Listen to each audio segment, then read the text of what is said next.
I played at Wake Forest University, then I transferred, played at University of New Mexico, Lobos. I played with probably the smallest guy in the NBA. Muggsy Bogues, 5'3". I don't know if you guys, if you Google him, you see he's 5'3.5". Smallest player ever to play in the NBA. The thing that made Muggsy so special was his heart and determination. I never seen a person, I mean, we all have practices and everyone like to get in the game and do their thing and highlights and have all kind of things, you know, so, you know, you got on YouTube or whatever, or making a video, or, you know, everyone like to have a good time. Everybody wants to make that winning shot. But sometimes, let's be real, we don't feel like coming to practice. Sometimes I ain't feel like coming to practice. Sometimes, man, we hear all that stuff the coach is talking about. Get on the line, run. I ain't gonna hear all that. Am I right or wrong? I mean, y'all might not say it now, I'm just saying. I'm just being real. Sometimes I ain't feel like working. My stomach hurts, or I don't feel good, or whatever that situation is. You know, but like Charlie was saying, you got to learn how to fight through that thing. See, three or four things that you have to keep in mind. Determination, discipline, and dedication. If you discipline yourself, not the kind of discipline where somebody giving you a little smack on the back, but you discipline yourself to fight through these drills. Because, you know, if you guys ever get on the line or coaches ever get in that stance and you're up against the wall and you got to stay on the wall for like 2 minutes, or you got to run, you got to do a double suicide on the 60, and then you got to do another one, and you don't feel like doing it, you don't feel like you can do it, but you got to discipline yourself and put it in your mind, because it's mind over matter, that you can do it, you know, and be dedicated to the sport, be committed.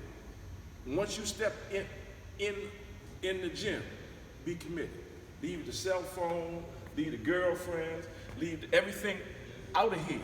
When you come into that floor, step on that hardwood, you got to be dedicated and ready to give it your all. Because what you put in it is what you get out. You reap what you sow. That's another story. You know, but, you know, everyone, not everyone, because everybody don't like to show off. You know, everyone like to have a good time. Everyone like to see the freak pass, or, you know, somebody throwing in the behind the back pass, or going between the legs, or breaking somebody's ankles, pulling up, shooting threes, raining jumpers. All that sounds good, don't it? And then like a big man, I don't know if you can throw it down yet, but that's a good feeling. Once you start dunking on people, love it, highlight, throw them the lob. That's great.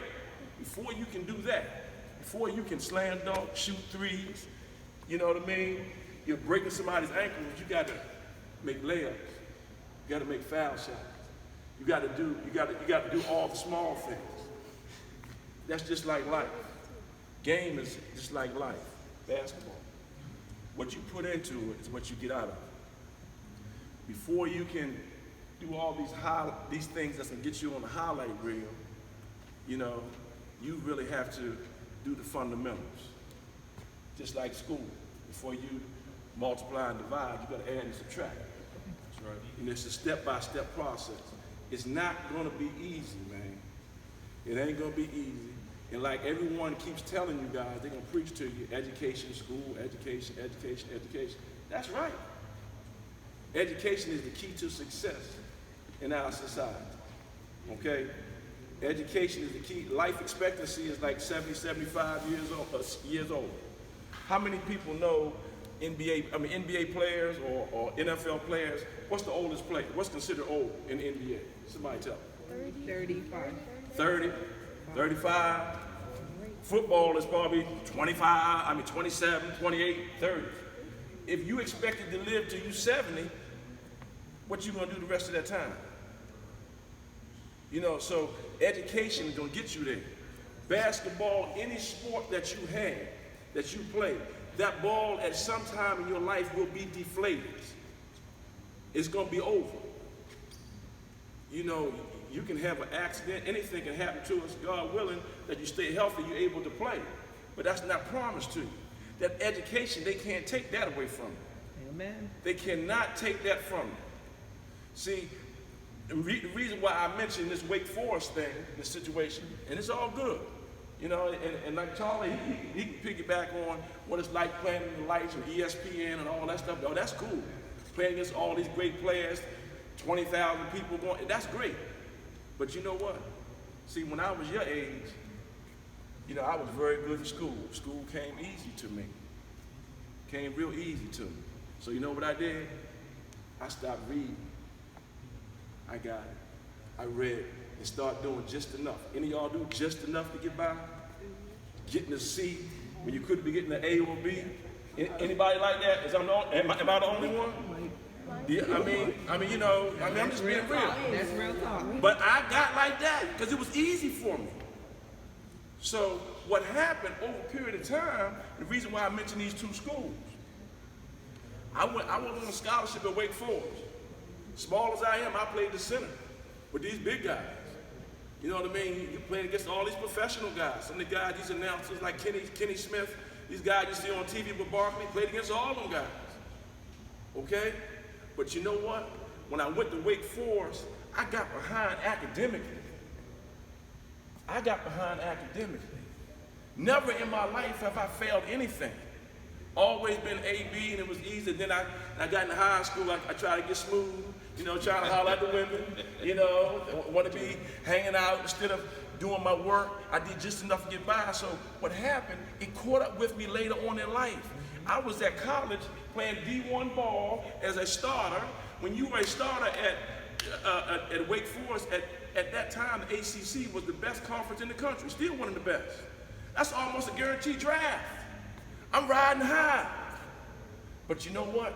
Because when I got to your age, like 13, 12 and 13, when I stopped reading and start doing just enough to get by, doing just enough to pass, just so I can stay eligible, and everybody come out on Friday night and see you do your thing, I was like, yeah, I'm cool, I know I'm smart. But when I got to college, the academics, I was behind. I got behind. There was some political stuff there too, but regardless of that, I got behind. Long story short, here I am a starter, and I get kicked out of school. Kicked out of school.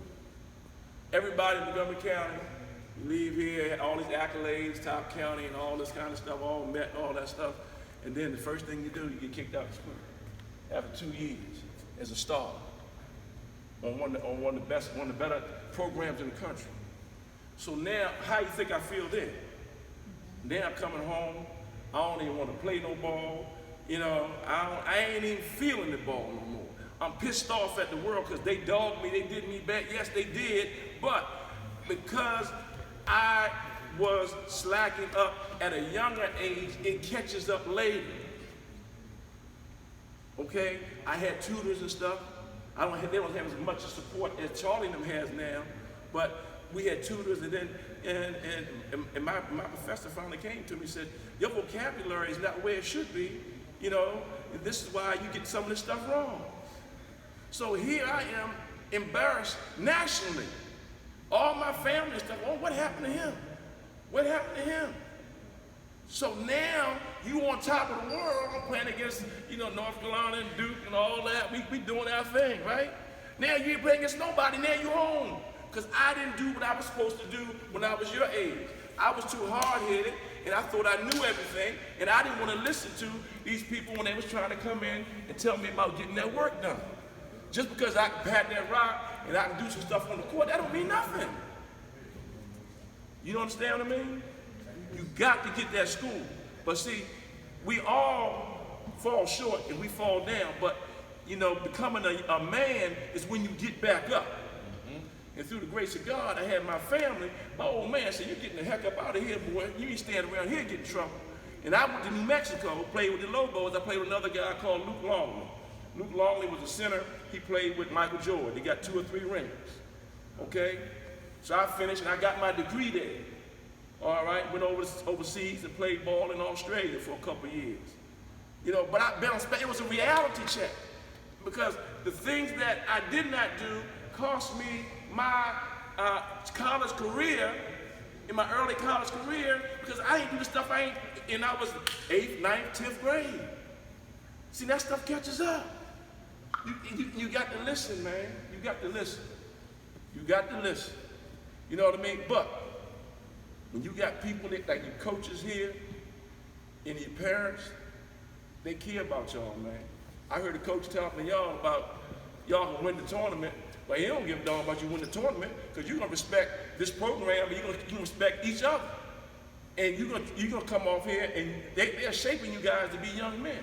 Listen, some of the people my age and even younger, they've been where you guys are. You got to listen, man. I mean, I'm serious. You got to listen.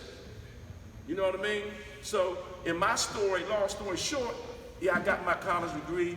I went and I played at Wake for 2 years, and I played 2 years at New Mexico, did great, went overseas, and then I'm riding high, trying to go back for the NBA. I'm trying out for the Denver Nuggets. I go up into the Denver Nuggets camp, it's 35 people up there. I'm getting my man, but they still sitting home. That's a political thing. They you know, hey, you know, I get 15 and 5 in 6 minutes, in 16 minutes, in scrimmage. You still get cut. Everybody don't make it all the time. But when I went, and the thing about that camp, out of 35 guys, 4 of us had college degrees. 4. So they only kept two people out of 30, so what happened to the other people? What they do?